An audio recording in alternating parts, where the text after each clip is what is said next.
Welcome to the Real News Network. I'm Paul Jay in Baltimore, and welcome to the Black Financial and Fraud Report with Bill Black, who now joins us from Kansas City, Missouri. Bill is an associate professor of economics and law at the University of Missouri, Kansas City.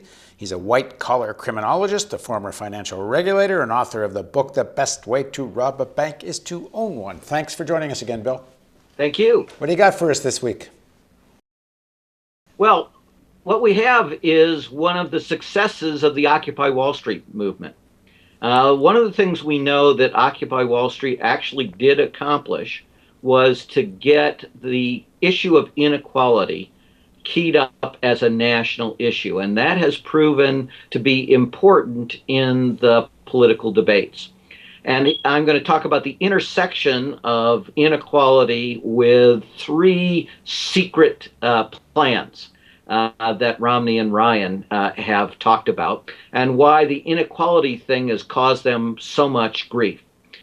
So the first secret plan, of course, is that this thing to bring down the budget deficit while decreasing taxes and while increasing defense spending. In other words, the three contradictory things that President Reagan promised, that he, of course, his budget director David Stockman ultimately admitted it was all a lie. He used a magic asterisk to mask it and such. So this is why Romney and Ryan can't answer the question, well, what are you going to do that's going to supposedly offset this massive tax cut that you're going to do for the rich and the middle class? You say that you're going to get rid of tax loopholes. What are they?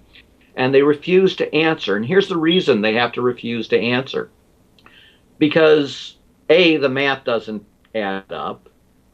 B, if they told you the programs they would have to kill to be able to generate this roughly $10 trillion in additional income, it would be immensely politically powerful, popular programs, and it would cause a dramatic increase in inequality.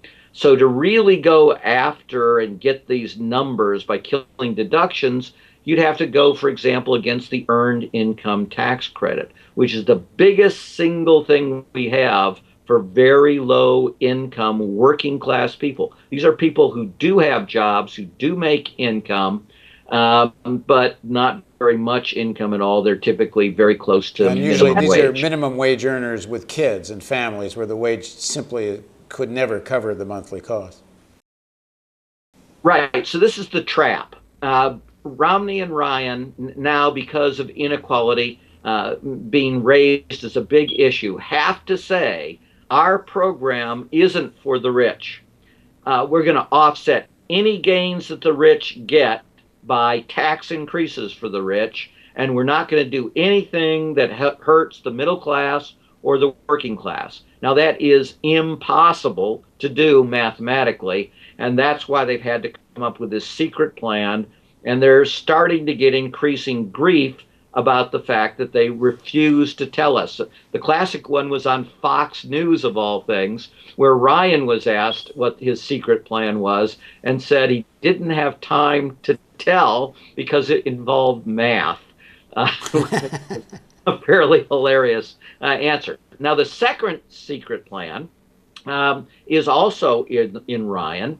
So Ryan says, I'm going to cut taxes, and this is going to create just enormous number of new jobs, and therefore lots of income, and therefore the budget deficit is magically going to disappear. So this is the old Reagan argument, Bush argument. If we cut taxes, actually we'll get such a surge in profits that we'll get more tax revenues. And of course, it's never proven to be true in the past and can't work in the present as well. So that's his secret plan, is he just ordered the Congressional Budget Office to assume that things that no economist believes will happen will happen.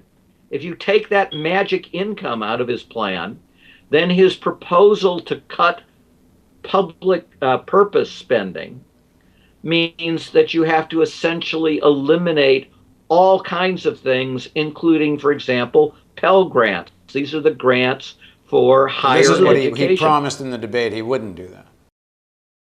That he would expand, if anything, Romney said. I want to be there protecting Pell Grants and expanding Pell Grants, but he's got a vice president who's A, voted against it, B, criticized it, and C, has a plan that once you get rid of the phony income is going to probably And the eliminate Pell phony Grant, income being an assumed growth, there's no reason to think will take place. which has never taken place with similar tax cuts in any nation at any I time mean, in what is, history. I can't remember this number he keeps throwing out. Is it like he's going to create 12 million jobs? So if your starting point of your analysis is there will be 12 million new jobs, then so-and-so, except you don't really explain how you're getting to the 12 million new jobs. And that's the one that is this third secret thing. And of course, the Washington Post has done a story that shows that the numbers are completely made up.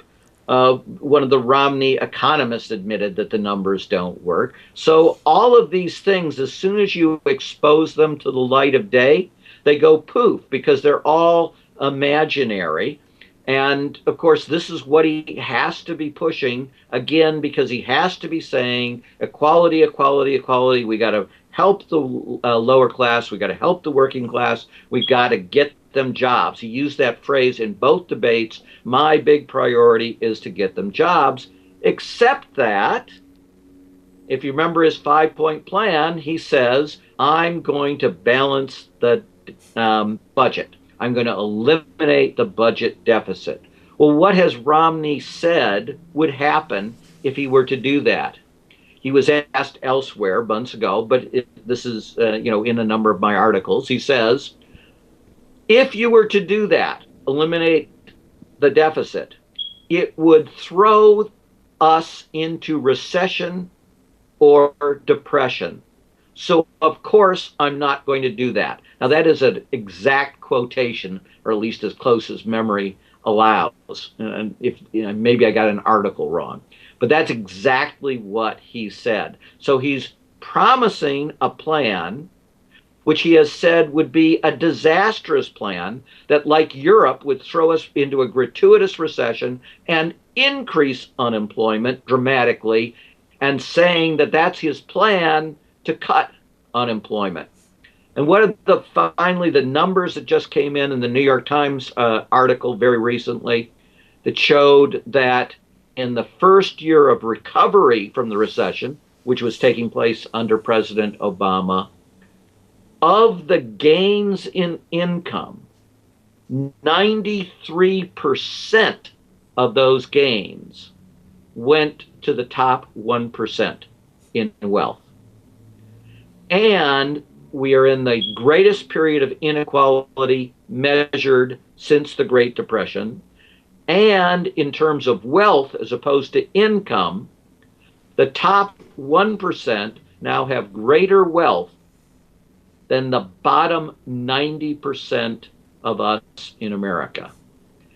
So while we can justly criticize that Romney and Ryan would make inequality worse, under this administration, inequality has reached record levels. And you can see from all of the inside story things that are coming out from Borofsky, from Connaughton, from Sheila Bair, that the programs have not, of the Obama administration, have overwhelmingly not been designed to help regular people, as opposed to, in the infamous phrase of Timothy Geithner, the Treasury Secretary, to foam the runways to protect the banks from crashing and burning. Thanks for joining us, Bill. Thank you. And thank you for joining us on the Real News Network.